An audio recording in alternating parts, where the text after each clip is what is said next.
you want to do the intro since you're leading? It's the game. You're leading the game.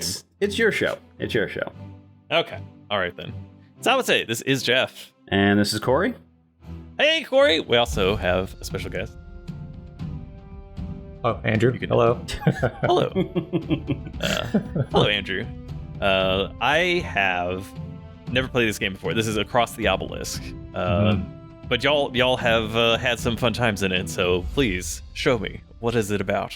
All right. Recommend it to me, if you will. Yes. Well, you see, Across the Obelisk just recently hit their 1.0. It's, strangely enough, it's an early access game that actually left early access and was released. Okay, well, let me go back in here. I'm going to create us a new game here. Now, Jeff, have you ever played Slay the Spire? I have. I have also watched many hours of Jorbs. Have you ever thought, oh, Slay the Spire is great, but I'd like to play it in multiplayer and have more of a traditional campaign sort of thing going on? I have not personally thought this, but I'm thinking it now that you've said it out loud, because that's the way the processing of language works in the brain. Yep. Well, then, good news. This is basically Slay the Spire, only with more RPG elements and an actual campaign. It has a lot in common with Gloomhaven. Okay. For anyone who's familiar with that. I do like me some Gloomhaven. Okay. All right. Is it still card-based? Well, I suppose we'll find out. Yes, it is still card-based. All right, so I'll take those two, and Andrew, you can take those. So, the first thing that you're seeing here is I haven't unlocked all the characters yet, but you basically just have like your character archetypes here that you can sort of pick out. Oh, Andrew has played much more and has actually unlocked a different warrior than I have. Let's see, I will take the mage, and do you want the healer or do you want the? All right, you'll take this. You'll take the scout. Oh, sorry. I thought that's what you had them already assigned to. Oh, no. I'm assuming we also have multiplayer going on here, so y'all are both connected to the same game. Is it like the classic Final Fantasy multiplayer of two people control the bottom two characters? The other person controls the top two? Okay. Basically. Yep. What kind of classes are we dealing with here? Is it more archetypes, or is there like explicit class distinctions? So there are indeed archetypes that you have here. I've just pulled up sort of the stat card for the ranger character, which is just a scout. He's got the usual fast hitting stuff, ranged attacks. Warrior guy does a lot of attacking, defending, tanking, that sort of thing. Mage is your glass cannon, and the healer heals. And they have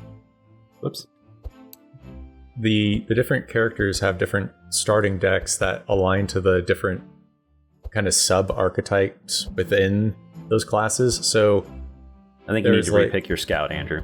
Oh, sorry. So they have elements like WoW, the priest could be a shadow priest or a discipline priest or a holy priest based on how you build your deck and your perks. Okay. I'm not sure if you want to show off perks right now. Pretty ad hoc, or is it a little bit more explicit? Like this is the thing. I think it's like a more I don't know, like a tank, like a let's say like an evasion tank in an MMO. Like, is it like explicitly you get enough cards that say dodge, and then suddenly your class changes? You're an evasion tank now. Okay, for some reason it just did not want to let us continue the game until I had unassigned and reassigned everybody. Okay. Can you get rid of the chat box, or is that only showing up for? There we go. Oh, okay, there we go. Okay, thank you. I can see the corner now. Or Lord Handshake, the court magician. The king sent soldiers. Usual sword and sorcery, mysterious happenings. King sends off knights. Blah blah blah blah blah. All of them returned. All right. I'm along for this ride. Sorry, could you please repeat your question on if it was ad hoc or explicit? Like, it's about how you build your deck. Yeah, I mean, if I suppose I'm when I think of a class-based system, I'm thinking more explicitly like an RPG, like an MMO or something. Rather than Slay the Spire, which each character has a pool of cards for that character, and only that character gets those, except for like a few that are shared between. So then builds are a lot more ad hoc, where you're like, oh, my, I don't know, hidden or whatever is going to be focusing on knife damage or something like that. It's been a while since I played the game, but it's so. Okay. It's Slay the Spire style. Each character has specific cards to their archetype, and then there are a couple of generics across all of them. Now, I'm going to. So we're going to skip this part and come back to it later, because it'll make more sense after we've gotten into some combat. Andrew, if you want to ready up so we can go to combat, we'll come back to the town later in the video. Just sitting there. All right. So yeah, you see when I click the node, the 2 pips show up. I can see that immediately it's Slay the Spire, but obviously the setup of the 4 characters on the left instead of the right is Darkest Dungeon. Mm-hmm. I feel like maybe someone played a round or 2 of Darkest Dungeon. Yeah, maybe a little developing bit. This one. So yeah, and this is Andrew picking for the ranger right now. So you see below each one of the characters, these are your energy points again. Just the number of actions you can use. Each one has a different amount. The other neat thing that you can see is, since we're in multiplayer, I can actually have a sticker that says, "Hey, I think you should play this card." Don't actually. No, I mean, not a bad choice. Okay, so he has chosen to cast this card on my wizard, which gives me the chance to look through my deck and decide to not take some of this. So Andrew, what were you picking and why? Just very briefly. Yeah, it should show my hand. It's Expert Tracker. That one mostly. I was picking it just for demonstration purposes because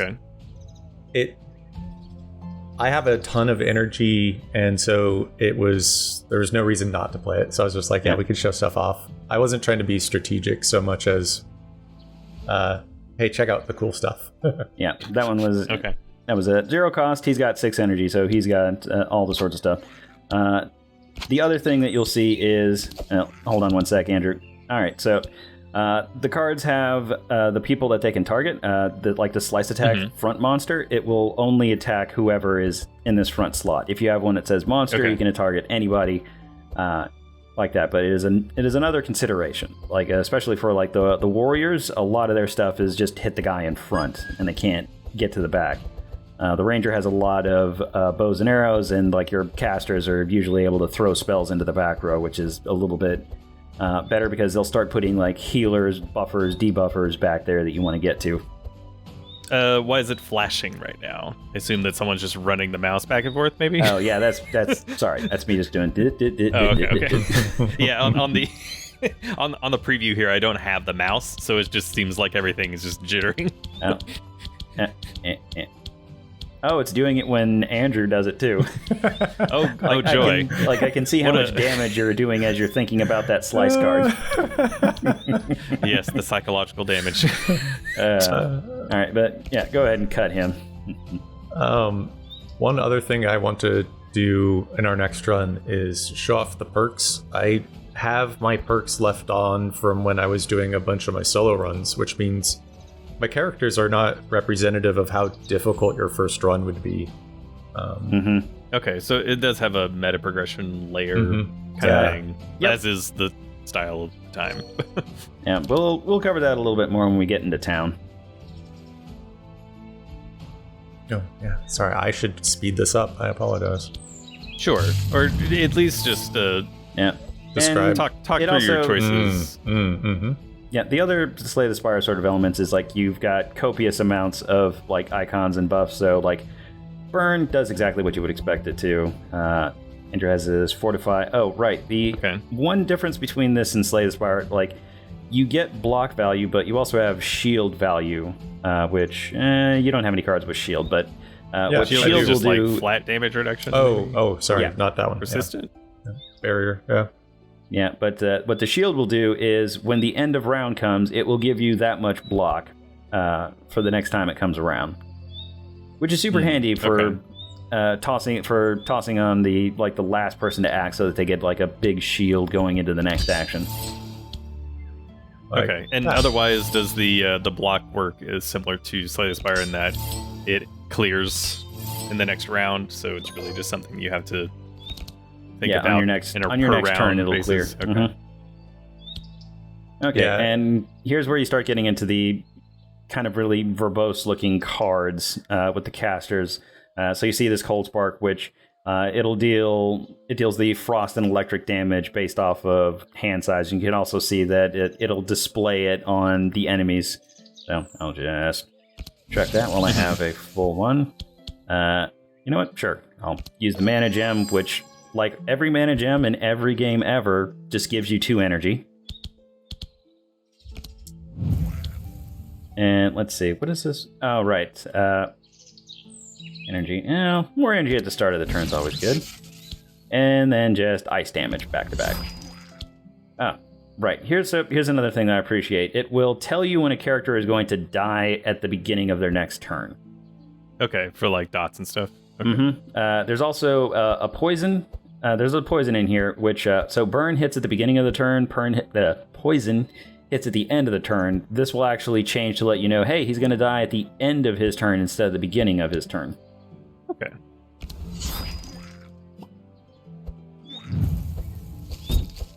And bloop.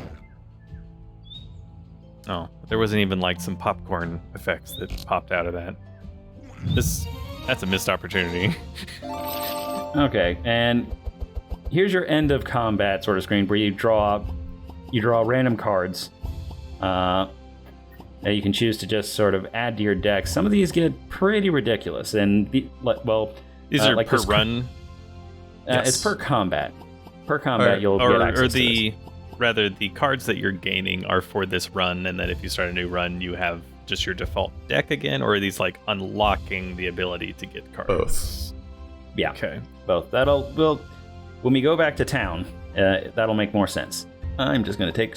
Let's see. I assume there's also a way to reduce the amount of cards in your deck. Yeah. On the left, you got the gold currency, and that's what's used for the clearing your deck, as well as buying equipment slots that give you other passive buffs. I normally try to optimize for a particular build. Sure. But in this case, I'm just gonna, go piles of money. Yep. And we'll do the event at the top. So what was the? Okay, never mind. Okay, sorry. But I was gonna say, so what was the choice between on the last screen there? Well, we'll see it again once this is done. But in essence, this is just a random event encounter, and this is part of where my Gloomhaven comparison comes in. And then this smacks of FTL to me, and actually one of the things I dislike about the genre is the dice roll random encounters. I much prefer ones that have a lot more of a known end condition based on your equipment, right? So this has a little bit of that too. Like you've got the multiple options, and if you hover over the die, which is like they're all 3, so it's not an actual dice roll. It'll tell you your success probability for each one of the options that you pick. The characters that you have will sometimes have like different sort of like specific dialogues or specific options. But what these will actually do is they will actually draw cards from your deck or draw cards from everyone's deck. And then the success condition, like for this one, is to like altogether get a 3 or higher, which fairly easy to do. We're just going to sneak away. One of the things I really admire about that system after playing a bunch is that you can see the events on the map with various rarities, and each of them, including the common ones, have a variety of options you can use to get unique results. And it seems like a lot of them can chain into a second step later on in the game to get unique rewards. Whether it's pets or more characters or specific cards to unlock. There's a long tail of investment, which is pretty cool. Yeah, I'm just doing a hover over some of the map nodes so we can see. So it's two different. So the two nodes right now are just two different combat encounters. I assume they're just like common ones. Yep, they're just common encounters. Is there elite ones? I assume. I'm just using like the boss is over here. Okay. So, but is there a concept of an elite encounter versus a normal encounter for like? Yes. Yeah. Okay.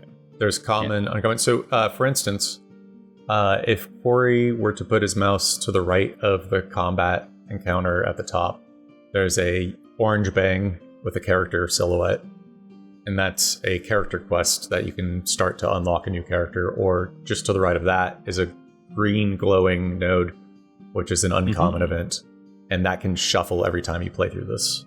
The reason that we can see what's in the encounter in top but not the one below is because I've already played this before, spoilers, and if you've done the combat encounter, you get a visual for what it's going to be.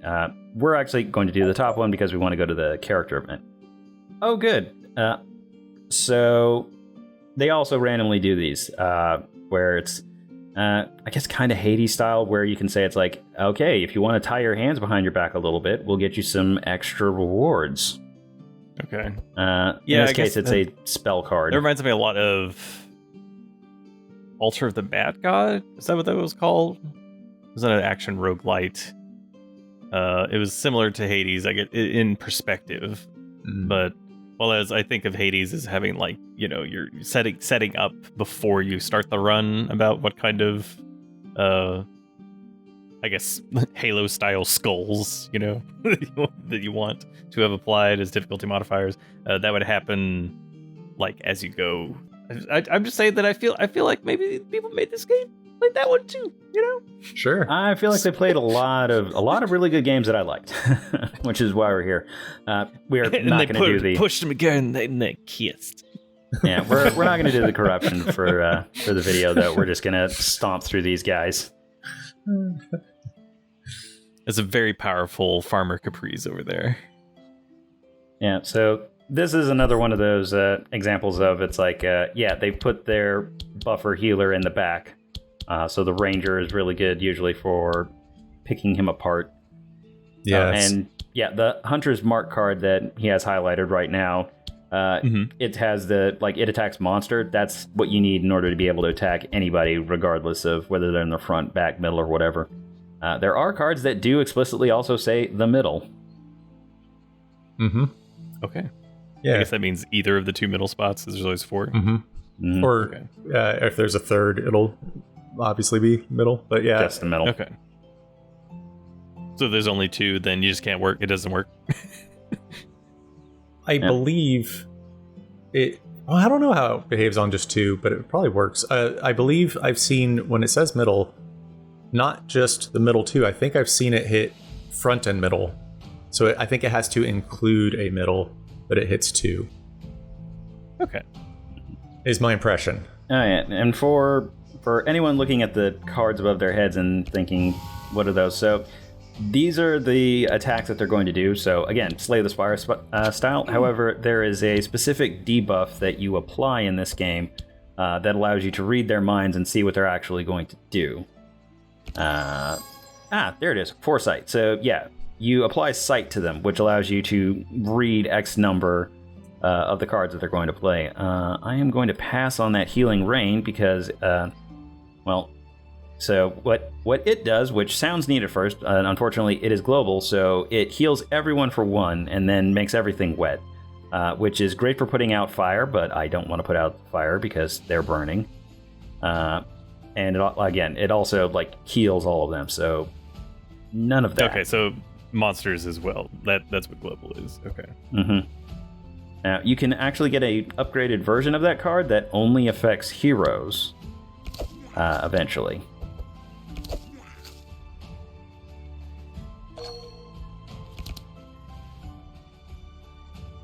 So at this point, I'm Thunder Armor. That's a classic. Going to wail on stuff. So for this turn, 3 energy, which will eat up. Obviously, I have 5. If it'll eat up 3 of those, and normally this would be really expensive. That's relating to some of that perk power that I was referring to earlier. Like normally that would be all you could do at the start of the game. So having by more expensive, you mean like your maximum energy would be lower, so you wouldn't be able to use it, or Yeah. Okay. Yeah, like you see, all of like my two characters, the ones in the back here, they're only going to start with like 4 energy. So yeah, a 3 is going to be fairly devastating for them. But Andrew's guy is much stronger because he's played way more of this game than me.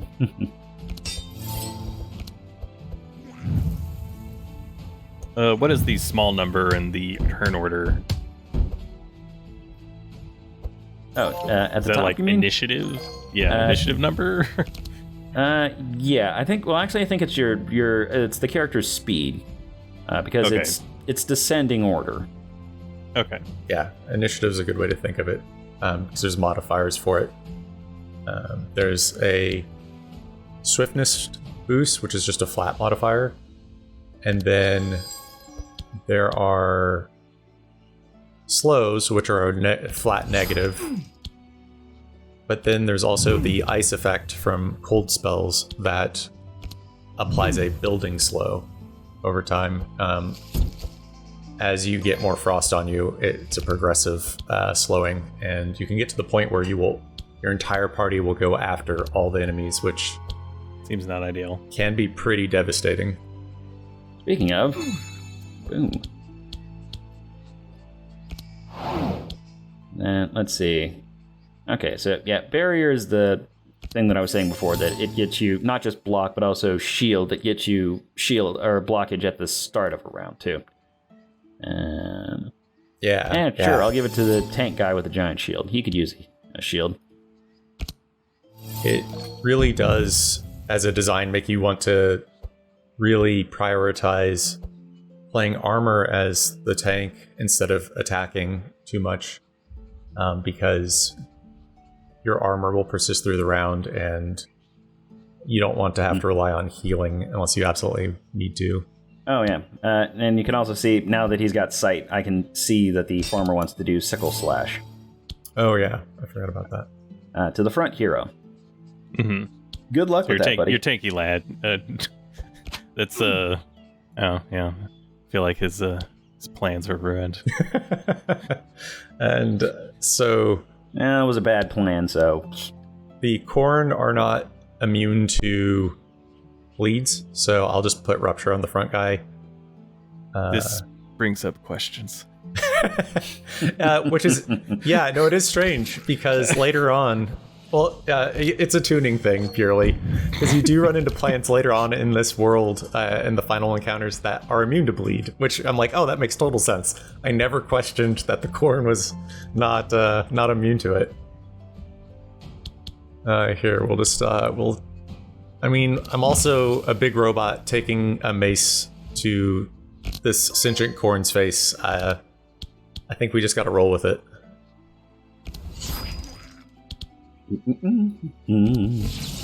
Oh, man. Right. Oh, no.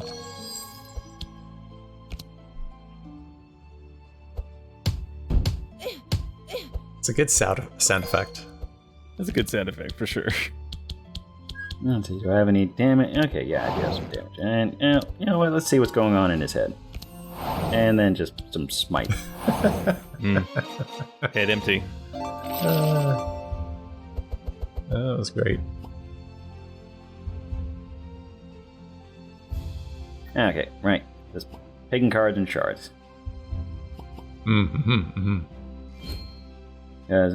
Alright, yeah. Eventually you get to the boss. For a full run, or I guess a completion of the game, how many areas? Is it kind of like a 3-area thing like Slay Spire, or is it more of, is there like an actual like split path kind of thing? Or can you do like short runs where all you do is like one boss fight? I don't know of a mechanic that lets you shortcut it so that officially it ends. You could just throw the next match because you'll get your rewards. You'll also notice, like, so my mage person took damage at the end of that. Yeah, you don't heal between combat unless you've got something specifically that actually enables that, which I do have on my healer, but it is very minor, so that's why she's still taking damage and how you will fall, because if you don't get to a node that has any kind of arrest, and even if you get to one that has arrest, there might be a skill check involved, and you can fail it, as we've discovered. Then you get arrested. Yeah. But yeah, this is a we will accept the Snake Man. Get arrested. I get it. Because arrest. I got it. I was just ignoring you. Yes. Here's the other Gloomhaven-y part. You've got gear. I heard you again. I'm still ignoring it. So yeah, you've got your weapon slot, chest slot, jewelry, support item, and then I think that's last one. What's the last one, Andrew? Pets. Pet? Mm-hmm. You did mention pets. So yeah, so now Andrew can pick his, and is armor also per run? Yes. Yes. Okay, so you don't equip your characters beforehand, like kit them out. Well, we'll go into that just in a second. But like you see, our quest here now is to find the strong Venom so that he'll actually join the lineup, so that I can select him, much like Andrew has the mech person instead of the wolf guy. Okay. And now you said the strong Venom. That's the character specific quest you're doing, right? Correct. Yes. Oh, there we go. I see. The Whispers in Shadow Can be found inside a spider cave in Aquarafa. But to answer sort of the rest of your questions, we're going to exit and start over, because it's the fastest way to actually just get to the town. Yeah, so this is the town. This is where your deck editing, card upgrading, and all this sort of stuff. This is where the Gloomhaven comparison really comes into play, because like you can upgrade the town with the crates that you can get from completing runs, which will give you all sorts of perks and benefits. The chapel has it's like, oh, you want to remove something from your deck, you can come in here. And the side quest for unlocking new character classes is also pretty similar. Gloomhaven style. Yep, just finding them, completing the quests. So this is the one you can come in here to actually just go through your different characters' decks and the cards that you've got unlocked for them, to like add them in wherever you want. It also uses that the crystal currency that you see up here to do all of this, but it's very what's it called? Hearthstone. Yeah, very Hearthstone style looking here. And you've got your upgrades, which each card has basically 2 upgrade paths that it can take. And it is not like Slay the Spire in this regard, because the upgrade paths can actually make it significantly worse in certain ways, and it's not always a better deal to change it up. So Frostbolt, the upgraded version of Frostbolt deals more damage, but it does increase the cost of it, so it might not be worth it, especially if you're early on and you don't have any of the perks or abilities that you want in order to be able to sort of absorb that cost. There's a lot of systems stacking on top of each other. My questions for all of them are about the same, which is this per run? Is this per character? Is this per deck? Is this per save slot? Is it per computer? Yeah, so like I said, Andrew has played way more than I have, but it seems that like access to the cards is per computer. Like Andrew, like you've seen Andrew came into my game. I have not unlocked the cards that he has in the character warrior that he has, but he was able to bring those in essentially from his deck. Okay, here we go. This is the easiest way I can think to get back to the perks screen to do the thing that Andrew was talking about. So there's also talent. I was going to call them talent trees, but they don't really fork. They just go down. Talent columns. Yeah, so you can get various perks that will correspond to things like, just getting more currency, or hey, your guy hits harder with swords, your guy gets more block on things. So like you have a cleric, Reginald. If Reginald dies, you have to reset with a new cleric or buy a new cleric, recruit one, etc., etc. So no on that regard, but if your character dies in combat, they do, again, Slay the Spire style, you will get essentially a negative effect card. The ones that I've seen so far are things like when you draw, take 2 bleed damage, what have you, and it's a card called Old Wounds. The character will be removed from that combat, and if the remaining party is able to succeed, then they'll just have that in their deck. That's where going to the chapel and removing cards from the deck comes in super handy. But there's no, as near as I can tell, there's no permanent removal once a character has died. And that is a quick look at all of the nifty things inside of this Gloomhaven D&D Slay the Spire mashup. Yeah, I can't do the slow rotate, but so you'll have to use your imagination. I understand. This is a 2D game. I could, you know what? Maybe I'll do it in post. I'll just rotate the screen. Yeah. Well, if you enjoy what we do here, you can support us on Patreon monthly, and you can also support us doing the YouTube stuff, like comment, subscribe, leaving comments, and so forth. Just telling other people about the video. The old style of advertisement that works too. Mm-hmm. But yeah, we really do enjoy making these videos for y'all, and those would help us make more of them. This has been Across the Obelisk. Gloom the Spire, or Slay the Haven. I don't know which one's better. Andrew, you're also obligated to whisper a stupid joke at the end, and if you don't, I will have to cut your entire audio track. I'm sorry. These are the rules. ASMR.